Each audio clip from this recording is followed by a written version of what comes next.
चालाक कोई एक बार बहुत गर्मी पर थी। एक कौवा बहुत प्यासा था।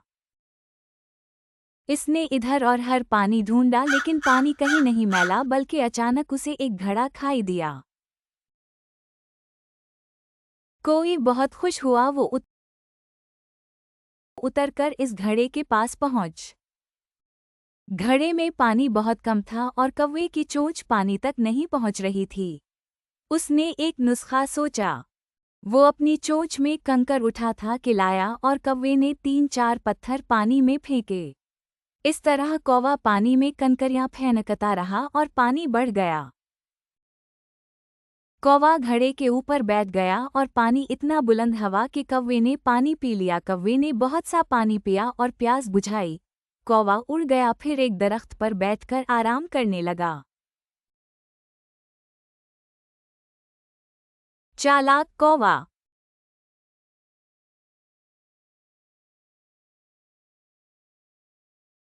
Like, comment, share, subscribe your channel.